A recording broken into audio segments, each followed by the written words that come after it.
É uma alegria, uma satisfação estar nessa noite, podendo cooperar com a sua igreja, a igreja do Senhor, com a ministração da palavra.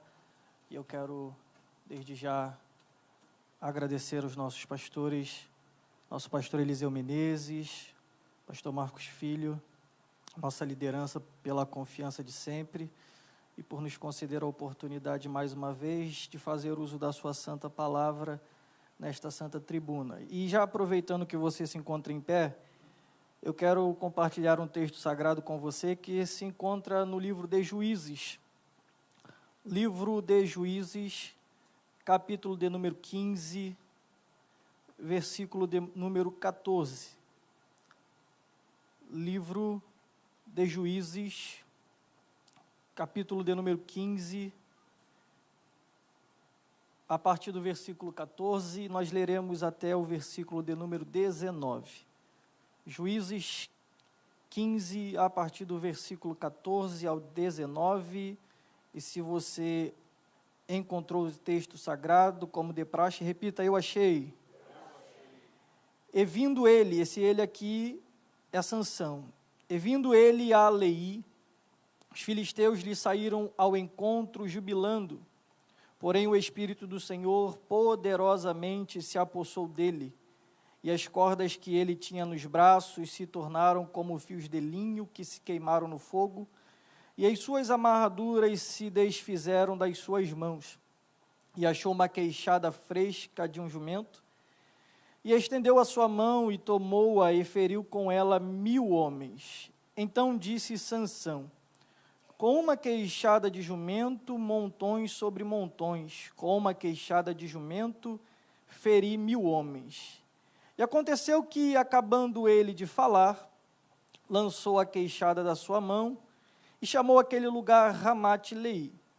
E como tivesse grande sede, clamou ao Senhor. Você pode repetir isto comigo? Clamou ao Senhor? E disse: pela mão do teu servo, tu deste esta grande salvação. Morrerei eu, pois, agora de sede, e cairei nas mãos destes incircuncisos? Então, o Senhor abriu um buraco na caverna de Leí, e saiu dela água e bebeu, e recobrou o seu espírito e reanimou-se. Por isso, chamou aquele lugar a fonte do que clama, que está em Leí, até o dia de hoje. Você diz amém? Amém. Você pode sentar. E eu quero falar essa noite sobre Sansão, uma grande luta e um clamor. De todos os 39 livros do Antigo Testamento, eu tenho uma predileção pelo livro de Juízes. Acho esse livro fascinante, gosto muito do livro de Juízes, e Deus tem me dado algumas mensagens deste livro. Gosto muito do livro dos Juízes porque ele é um retrato ou uma radiografia da natureza humana através da nação de Israel. Como um povo escolhido por Deus pode viver altos e baixos, tal como um ser humano vive. A nação de Israel, ela entra no período dos Juízes após a morte de Josué. Josué não prepara um sucessor, e a nação de Israel, ela passa por um período de que, lá em Atos capítulo 13, a partir do verso 20, diz que durou cerca de 450 anos. É o período de lideranças sazonais, ou de lideranças momentâneas. O fato de Josué não ter preparado um sucessor faz com que a nação de Israel ela entre num período, uma espiral de ausência de um líder central, ou ausência de uma referência. Essa ausência de referência, ela ocorre tanto pela morte de Josué, quanto pela morte dos anciãos que eram seus contemporâneos. E diz o texto bíblico, lá no capítulo 1 de Juízes, que se levanta uma geração que não conhecia ao Senhor, ou seja, não no sentido de conhecimento teórico, não no sentido do conhecimento cognitivo, conhecer ao Senhor no sentido de relacionamento com Deus. Quando você vê essa expressão que alguém, ou que uma geração, ou que o povo não conhecia o Senhor, não se trata do conhecimento cognitivo ou teórico, mas se trata sempre do conhecimento relacional. Eles não tinham a relação ou o relacionamento com Deus que a geração anterior, a geração dos seus pais, a geração que conquistou Canaã, tinha. E essa nova geração, que é a geração dos juízes, é uma geração de altos e baixos. O livro dos Juízes ele é marcado por essa série ou por esse ciclo que se repete durante cerca de 450 anos, em que o povo se desvia do Senhor, se apostata, volta-se para os deuses e os ídolos das nações cananeias, que Deus disse que eles não deveriam se misturar com aquelas nações, porque seus deuses seriam laços para ele, e Deus então traria duros juízos quando eles se voltassem para aqueles deuses. E essa era a primeira etapa, o primeiro ciclo de 4 fases que acontecia no livro dos Juízes, quando eles se afastavam de Deus, deixavam a Deus e iam aos deuses dos cananeus. Deus então permitia com que esses cananeus que estavam ao redor, e não apenas eles, mas como os filisteus, edomitas, moabitas, midianitas, etc., que eram nações adjacentes a Canaã, eles mesmo sendo menores ou até mesmo em alguns casos mais fracos, pela permissão de Deus, entravam nos territórios de Israel e acabavam escravizando algumas das tribos que estavam próximas dessas nações. Então, o povo passava por um período de cativeiro, que popularmente chamamos de cativeiro, mas na verdade está mais para uma escravidão no sentido de pagamento de impostos. Os israelitas eram forçados a pagar tributos, a pagar impostos e a pagar com as suas plantações e o seu gado para não sofrer retaliações desses povos inimigos. E quando eles estavam debaixo do jugo dos inimigos, quando eles estavam debaixo do jugo dos opressores, então vinha a terceira fase do livro dos Juízes, que é a fase do arrependimento. Quando a nação chorava, jejuava, clamava, se arrependia, falando com Deus que eles voltaram-se para os ídolos, fizeram o que Deus não queria que eles fizessem, então choravam no altar do Senhor, e Deus assim os ouvia, o seu arrependimento, o seu clamor, então levantava aquilo que nós conhecemos no livro que leva o nome de Juízes. Essa expressão Juízes, geralmente, popularmente, as pessoas acabam entendendo equivocadamente, entendem que os juízes eles eram instrumentos de Deus no campo jurídico, porque a expressão juiz dá a ideia de alguém que fica sentado julgando causas. Essa era a função secundária do juiz quando Israel já estava em tempo de paz. Quando o juiz ele era responsável por ficar à porta da cidade para julgar as causas da nação. Mas o papel principal, o papel primordial do juiz, era um papel não jurídico, mas um papel militar, porque ele era levantado por Deus para ser um líder militar, a regimentar as tribos adjacentes àquela tribo que estava sendo oprimida, para que esse líder militar, através da unção do Espírito, que era uma unção ocasional, o Espírito se apossava daquele juiz e usava aquele juiz com estratégias militares, para que, através daquele juiz, Israel expulsasse os inimigos e então eles voltassem a ter paz. Só que a Bíblia diz que, morrendo o juiz, eles voltavam outra vez para os ídolos, para a idolatria, se afastando de Deus novamente. E esse ciclo acontece por todo o livro dos Juízes durante 450 anos. Esses altos e baixos, eles parecem muito com a vida de muitos crentes, que uma hora estão lá em cima e outra hora estão lá embaixo. Que uma hora estão muito crentes, mas outra hora estão quase com o pé no mundo. Então isso é um ciclo que se repete, é um ciclo contínuo. E lá no capítulo 13 do livro dos Juízes, tem-se o início a história de talvez o juiz mais famoso, mais conhecido, principalmente por causa da capacidade ou da vocação que Sansão recebeu de Deus, que é uma vocação totalmente diferenciada de todos os outros homens do Antigo Testamento, porque essa unção que ele recebe, ou essa vocação que ele recebe, era uma vocação que se demonstrava, ou se caracterizava por uma força sobre-humana. Quando Deus levantou Sansão, e Sansão já nasce de maneira sobrenatural, porque sua mãe era estéril, ele passa por um processo de nascimento que era algo milagroso, que era algo sobrenatural, e não apenas o seu nascimento é sobrenatural, seu chamado e a sua vida era uma vida totalmente diferenciada. Por quê? Porque Sansão foi desde o ventre consagrado como um nazireu. Ele não podia se tocar em animais mortos, não poderia beber bebida forte ou nada que tivesse a ver com vinho. Sansão não podia ir a enterros ou a sepultamentos. Sansão não poderia cortar o seu cabelo, que era símbolo do seu nazireado. Lembrando que o cabelo de Sansão não residia a força dele não residia no cabelo, melhor dizendo, mas o cabelo era o símbolo do seu nazireado, era o símbolo da sua vocação, era o símbolo do seu ministério, conforme está prescrito no livro de Números. Só que Sansão, ele passa por esse processo de nascimento sobrenatural, de vida consagrada, mas não vive de acordo com aquilo que Deus escreveu para o seu ministério, não vive de acordo com o seu propósito, não vive de acordo com o seu chamado. E nós vemos durante o capítulo 13, capítulo 14 e o capítulo 15, como Sansão, mesmo fazendo coisas extraordinárias em nome de Deus, mesmo fazendo feitos extraordinários em nome de Deus, ainda era um homem que não obedecia totalmente a Deus, ou era um homem que não cumpria totalmente o seu chamado e a sua vocação que Deus tinha dito para ele viver. Mas mesmo assim, por misericórdia do povo de Israel, por amar o povo de Israel, Deus ainda assim utilizava Sansão para fazer grandes feitos. Só que nós chegamos aqui no capítulo 15, verso 14, que é o texto que nós lemos essa noite, quando Sansão se depara com talvez a maior luta do seu ministério.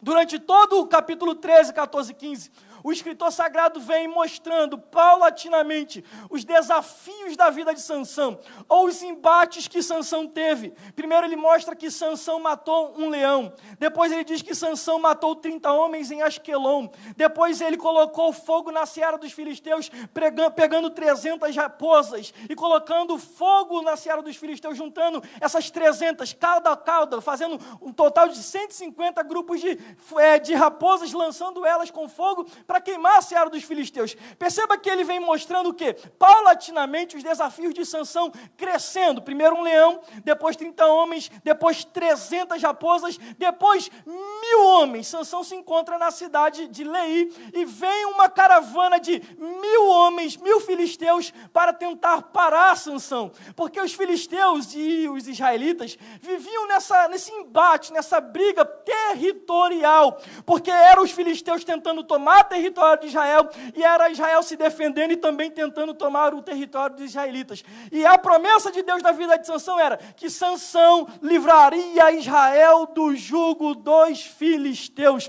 E vem 1000 filisteus para prender Sansão, porque Sansão, irmãos, era um tanque de guerra, era um exército de um homem só, de maneira que eles entenderam que 1000 homens seriam necessários para parar Sansão. Agora perceba como a coisa vai escalando, irmãos, como os desafios, as lutas de Sansão vão escalando. Primeiro um leão, depois 30 homens, depois 300 raposas e depois 1000 homens. A coisa vai escalando, os desafios vão aumentando, a coisa vai aumentando gradativamente. Só que coisa interessante aqui é que a Bíblia diz que quando Sansão se depara com os filisteus, o Espírito do Senhor se aposta sobre ele, ele pega uma queixada de jumento fresca, o jumento tinha acabado de morrer, ele pega aquela queixada de jumento e com aquela queixada, ele usa aquela queixada como um instrumento de guerra, como um instrumento bélico, e mata os 1000 filisteus, a ponto de ele fazer uma poesia, fazer uma canção, montões sobre montões,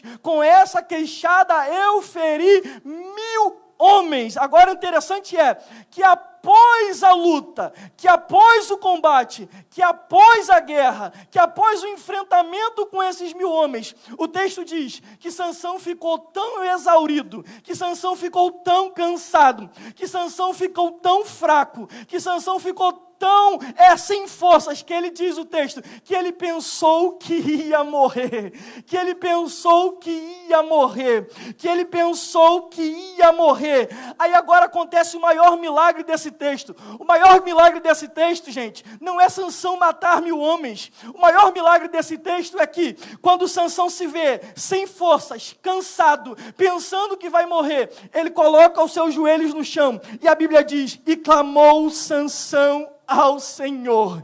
E clamou Sansão ao Senhor. E clamou Sansão ao Senhor. Filipe, porque esse é o maior milagre? Eu acho que matar 1000 homens é maior do que orar. Não, muito pelo contrário. A coisa mais difícil para Sansão era orar. Porque Sansão matou um leão sem orar. Sansão matou 30 homens em Asquelon sem orar. Sansão colocou fogo na seara dos filisteus sem orar.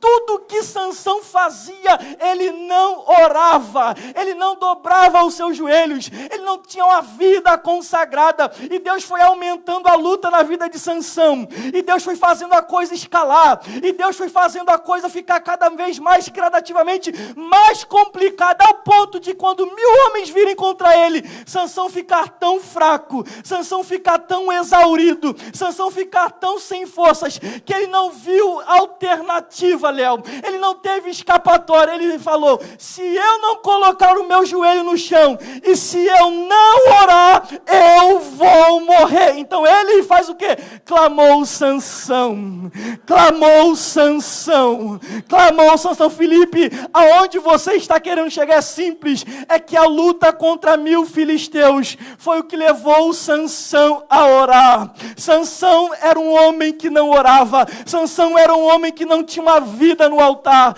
Sansão era um homem que fazia tudo sem colocar os seus propósitos diante de Deus, e sequer sem consultar a Deus se Deus estava de acordo com o que ele estava fazendo. Mas chegou um ponto que Deus foi começando a aumentar as lutas de Sansão, que Deus foi começando a aumentar as lutas de Sansão, ao ponto que Deus permitiu 1000 homens virem para tirar as forças de Sansão, cansar Sansão, exaurir Sansão, a ponto de ele ter que colocar os joelhos no chão, e Deus dizendo lá do céu, agora você está na posição que eu queria que você estivesse.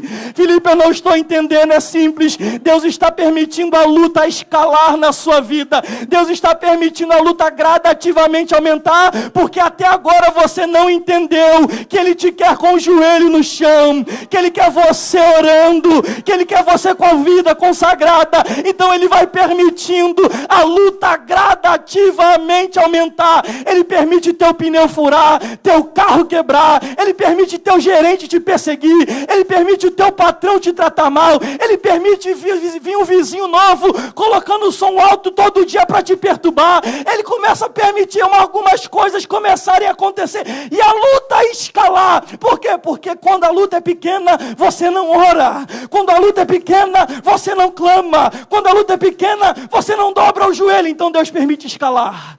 Então Deus permite gradativamente a luta escalar, ao ponto de você não ver escapatória. E Ele te trouxe aqui essa noite, permitir a luta aumentar, permitir a luta escalar, para botar você na posição que eu queria. Deus te queria orando, Deus te queria clamando, Deus te queria colocando o joelho no chão. Ele permitiu essa luta, não é para te matar, Sansão, é para te fazer clamar.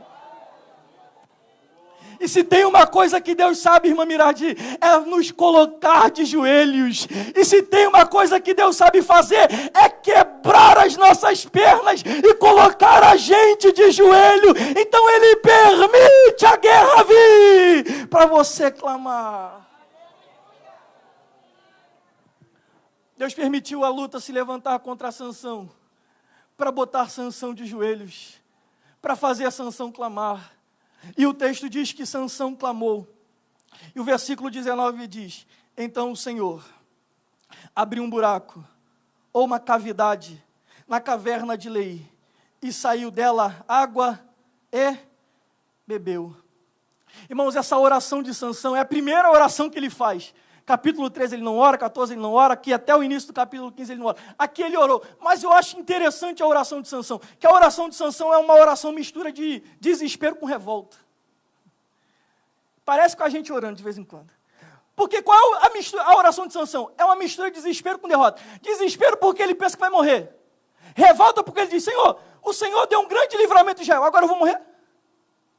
O Senhor me usa para livrar o povo, agora vai deixar eu morrer? É uma oração misturada, desespero com revolta. Desespero porque ele não quer morrer. Revolta porque Deus usa ele e depois vai deixar ele morrer. Então ele clama. E Deus ouve Sansão. Agora, é interessante que o texto diz que Sansão matou 1000 homens. Só que Sansão está achando que vai morrer para sede. Aqui que está o negócio, Ana Paula. É que Sansão mata 1000 homens. Foi fácil para ele matar 1000. Mas ele sente que está morrendo para quê? Para sede. Ele diz, estou morrendo de sede. Ele estava morrendo de quê, irmãos? Morrerei eu, pois, agora de? Morrerei eu agora de? Me ajude a pregar. Morrerei eu agora de? E sede, irmãos, está dentro ou está fora? Sede está dentro ou está fora, gente? A sede está dentro de nós. Agora, Sansão mata 1000 homens que estão do lado de fora, mas ele acha que está morrendo para a sede que está do lado de dentro. Aqui que está o negócio. É que nós somos muito bons em matar os inimigos que estão do lado de fora. O problema é que muitos de nós estão morrendo para aquilo que está dentro. Muitos de nós estamos matando os inimigos que estão do lado de fora, mas tem gente aqui que está morrendo por aquilo que está do lado de dentro.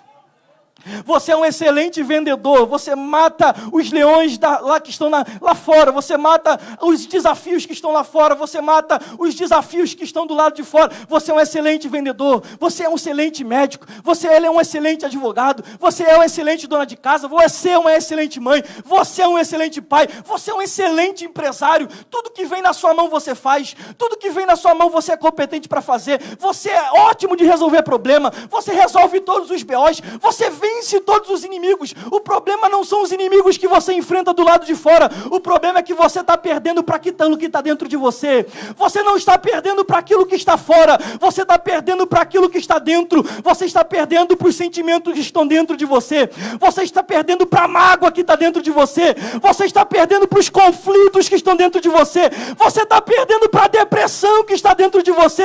Você está perdendo para o ódio que está dentro de você. Você está perdendo para as cicatrizes que estão dentro de você, mas Deus te trouxe aqui essa noite para te dizer, está na hora de parar de morrer e de perder para aquilo que está dentro de você. Aquilo que está dentro de você não pode te parar, não pode te destruir, não pode te matar. E como é que eu mato, Felipe? Aquilo que está me matando, faça como Sansão, clama, clama, clama, clama. E a Bíblia diz que Deus abriu um buraco na cidade de Lei e saiu água. Sansão bebeu e aquilo que estava matando Sansão foi morto. Essa noite Deus te trouxe aqui para te dizer, você começa a clamar e começa a beber da água, começa a clamar e começa a beber da água, começa a clamar e começa a beber da água, que aquilo que estava te matando por dentro vai morrer.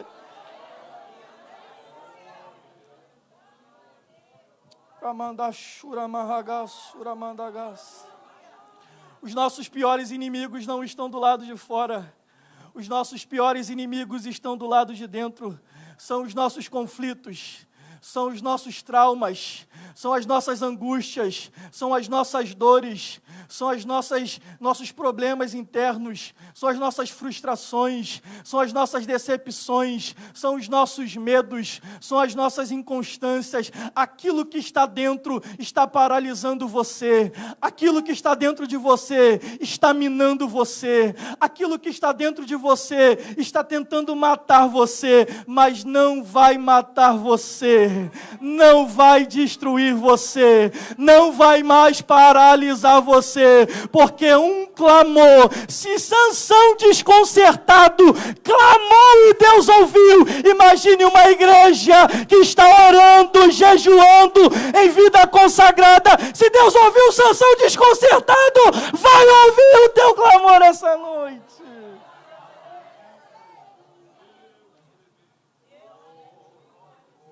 Agora, terceiro ponto que eu quero falar com você essa noite, é que o clamor de Sansão fez Deus fazer água brotar. Esse texto é um pouco difícil. Algumas versões dizem que a água ela brotou da caverna. Algumas traduções mais recentes dizem que foi de uma cavidade no chão. É um texto muito difícil até no hebraico. Mas a ideia não é se foi de uma caverna ou se foi do chão. De onde que foi? A ideia que o texto quer mostrar aqui é que o clamor de Sansão fez Deus fazer um milagre, Ana Paula. É que fez uma fonte brotar do nada de água. Aí Sansão bebe. mata a sede que estava matando ele, se reanimou, se levantou e foi embora. Agora, o que Deus faz com Sansão não é a primeira vez que ele fez. Vou repetir. Aquilo que Deus fez com Sansão, ao responder à oração de Sansão, não foi a primeira vez que Deus já tinha feito. Deus estava fazendo com Sansão uma coisa que ele já tinha feito em um outro momento. Quem foi que bebeu água da rocha? Quem foi que Deus respondeu e fez água brotar da rocha? Moisés. Êxodo capítulo 17. O povo clamando, Moisés, a gente está com sede. Moisés foi até o Senhor. E o Senhor falou, vai lá, que da rocha vai sair água. E saiu água. Aí Sansão ora, e Deus faz água brotar de novo. Felipe, não estou entendendo, é simples. O clamor tem o poder de fazer Deus repetir coisas que Ele já fez lá no passado. Eu vou repetir porque só o povo que está aqui na frente glorificou. A oração tem o poder de mover a mão de Deus, a ponto de Deus fazer de novo aqui e agora, coisa que Ele já fez lá no passado, em tempos remotos. Aquilo que Deus tinha feito só na vida de Moisés, Ele estava fazendo novamente, atendendo a oração de Sansão. Se você orar, Deus fará de novo coisas que Ele só fez lá no passado. Tem gente muito saudosista na igreja que fala, lá no passado Deus fazia, eu sou crente há tantos anos e lá eu via Deus fazer, lá eu via Deus operar. É simples, Deus te trouxe aqui para te dizer, se você orar, eu vou voltar a fazer de novo aquilo que eu já fiz lá no passado. Tem gente aqui na frente me entendendo. Deus vai fazer de novo se você orar. Deus vai fazer de novo se você orar. Deus vai fazer de novo se a diga orar. Deus vai fazer de novo se você orar.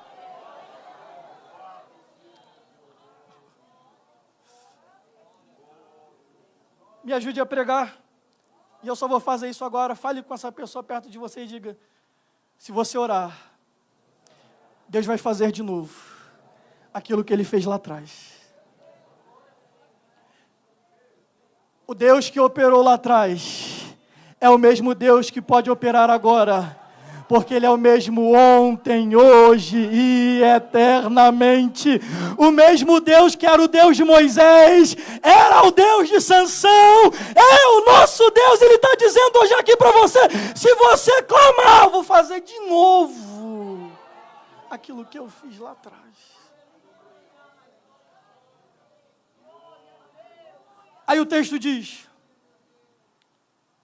versículo 19, então o Senhor abriu um buraco na cidade de Lei, e saiu dela a água, e bebeu, e recobrou seu espírito, e reanimou-se, por isso chamou aquele lugar a fonte do que clama, em Racoré, em hebraico, a fonte do que clama. E o texto termina assim, que está em Lei até o dia de hoje. Esse está em Lei aqui até o dia de hoje não é o nosso dia de hoje. Está aqui até o dia de hoje, no dia que o livro de Juízes estava sendo escrito. Então o que o escritor sagrado está querendo dizer é que após Sansão orar e Deus fazer um milagre de abrir uma fonte de água para Sansão se reanimar, beber a água e não morrer, e Sansão ir embora, o autor sagrado está querendo dizer que a fonte não parou de jorrar. A fonte não parou de jorrar. A fonte não parou de jorrar. Sansão foi embora, mas o escritor está dizendo, mas a fonte ficou em Lei até o dia de hoje.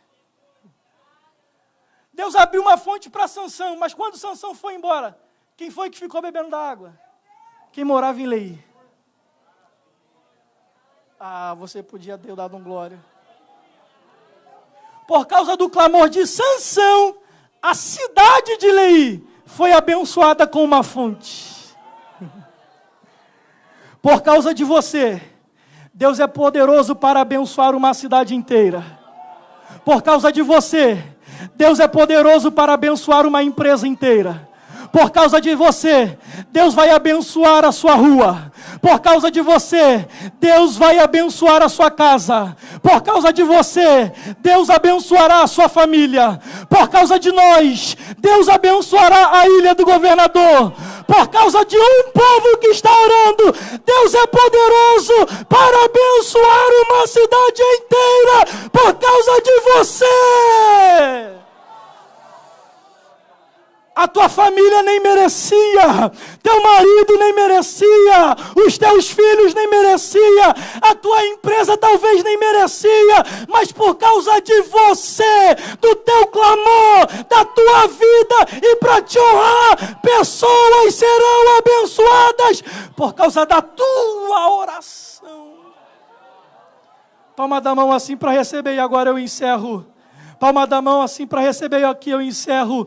Deus abençoará pessoas, Deus abençoará bairros, Deus abençoará ruas, Deus abençoará cidades, por causa do povo que clama, por causa do povo que clama, por causa da igreja que clama, Deus abençoará você e outros mais.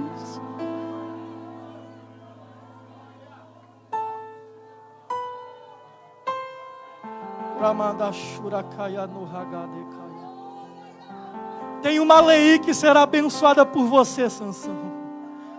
Tem uma lei que será abençoada por você, Sansão. Tem uma lei que será abençoada pelo teu clamor. Tem uma família que será abençoada por você. Tem uma rua inteira que pode ser abençoada pelo teu clamor. Tem uma família inteira que pode ser abençoada por causa do teu clamor. Sansão foi embora, mas a fonte ficou. Deus está dizendo, vai abençoar você, mas outros também beberão do milagre. Fique em pé, por favor. Oh, glória.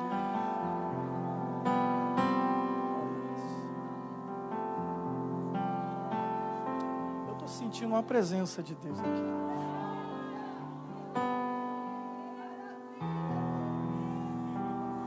Aquilo que Deus faz através de um clamor de um crente nunca é apenas para o crente que ora. Sempre será para mais alguém. A bênção sempre vai respingar em mais alguém. A fonte sempre vai jorrar para mais alguém. A Bíblia diz que Deus abençoava a casa de Potifar por causa de José. Não era por causa de Potifar, era por causa do José. Tinha empresa que podia até ter quebrado, só não quebrou porque tem um crente lá. Tem famílias que já era para ter se desestruturado todinha, só ainda não foi porque tem um crente lá. Tem cidades que já deveriam ter virado um caos, só não foi ainda porque tem igrejas orando. E talvez você entrou aqui essa noite enfrentando 1000 filisteus, a luta grande.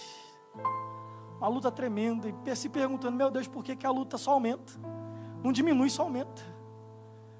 É Deus dizendo para você aqui essa noite, era só para você orar. Era só para você orar. Era só para você orar. Eu não gosto muito de contar testemunhos, mas vou contar de um amigo. Eu fui nascido e criado na comunidade da Praia da Rosa, muita gente sabe disso. E há muitos anos atrás lá tinha alguns centros de macumba. Pode falar? Pode falar, né? Não sei se vai cortar. De uma religião afro. E tinha um amigo meu, que era obreiro lá da congregação, que ele morava do lado do centro. Na verdade, o centro foi morar do lado dele. E ele começou a orar. Porque ele diz, não dá para aguentar. É batuque a noite toda. Não dá para aguentar. O pastor Marcos, ele foi fazer um propósito de oração no jardim. E ele falou com Deus, e a oração dele era, Senhor, ou eu saio ou ele sai. Ou eu saio ou ele sai. Ou eu saio ou ele sai. E ele ficou pelejando em oração. E Deus ouviu a oração dele. E o negócio lá fechou. Não apenas aquele, mas todos os que tinham lá fecharam. Mas onde eu quero chegar com o testemunho? É simples. É que Deus permitiu aquilo lá acontecer só para levar ele para a oração. Só para fazer ele orar. E às vezes acontece assim. a gente relaxa, a gente entra no automático, a gente entra na mecanicidade da coisa, do cristianismo mecânico. Aí Deus fala, então eu vou mandar uma luta. Eu vou separar 1000 filisteus para te perturbar, para te atordoar até você orar. Mas não é para matar, é para fazer você orar. Porque depois da oração vai ter um milagre. Que não vai abençoar só você, mas vai abençoar outros. Feche os seus olhos. Eu quero orar com você. Já vou fazer o convite para aqueles que estão aqui essa noite. Mas eu vou orar por você, porque o Espírito me comunica que entraram pessoas aqui, debaixo de uma luta muito grande. E Deus te trouxe aqui para te responder essa noite. Ele só queria que você orasse. Ele só queria que você voltasse para o altar. Ele só queria que você se consagrasse mais. Por isso que Ele permitiu 1000 filisteus virem contra você. Senhor, nosso Deus e nosso Pai, aqui está o teu povo, aqui está a tua igreja. Pai Santo, alguns enfrentando embates no casamento, outros embates financeiros, outros embates na saúde, alguns enfrentando um embate jurídico, outros, Senhor, embates espirituais, guerra espiritual travada. Ó Deus, mas que o teu Espírito comunique ao coração deles melhor do que eu essa noite, que o Senhor só queria trazê-los de volta para a oração, que o Senhor só estava os trazendo de volta para o altar, que o Senhor estava com saudade deles na tua presença, que o Senhor estava com saudade deles no altar da oração. Pai Santo, aqueles que entraram aqui essa noite com conflitos interiores e internos tremendos, Senhor, que nessa noite o Teu Espírito venha fazer cessar, venha trazer fim, Senhor, aos conflitos internos.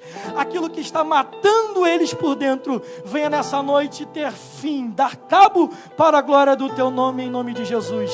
E que a partir deste clamor, que sairá da boca desse crente essa noite, o Senhor venha fazer um milagre tão grande, que outras pessoas, que familiares, que ruas, que vizinhos, que amigos, que cidades, que o bairro, Senhor, seja abençoado por causa deste clamor que eles começaram a fazer a partir desta noite. Ó Deus, em nome de Jesus, nós te agradecemos, ó Pai, amém. E agora você que está aqui em nosso meio, não evangélico, não crente em Cristo Jesus, que nunca entregou a sua vida a Jesus, eu quero fazer um convite para você, que quer nessa noite aceitar ao Senhor Jesus, quer entregar a sua vida a Ele, ou você que está afastado dos caminhos do Senhor, você que se desviou em algum momento, você que se afastou, ficou fraco, parou de caminhar, mas entrou aqui essa noite, Deus está falando com você, você precisa tomar essa decisão. Volte hoje para o caminho do Senhor Jesus. Somente a água da vida, Jesus, é que pode matar a sua sede, é que pode matar aquilo que está matando você, é que pode saciar a sua sede, é que pode saciar o vazio da sua alma. Jesus, a água viva, a água que pode matar a sua sede essa noite. Vem, você tem 1 minuto para vir. Eu vou entregar o microfone, mas eu não posso entregar o microfone sem que você saia do seu lugar e tome a decisão mais importante da sua vida, que é entregar-se ao Senhor Jesus ou voltar-se para Ele nessa noite. Cadê a primeira pessoa que quer se entregar ao Senhor Jesus? A primeira pessoa que quer voltar aos caminhos do Senhor Jesus essa noite. A oportunidade está aberta para você. Fale com essa pessoa que está perto de você e diga: eu quero ir lá na frente, eu quero voltar para Jesus, eu quero me entregar ao Senhor Jesus. E essa pessoa trará você aqui ao altar. Venha, você precisa tomar essa decisão em nome de Jesus, pastor.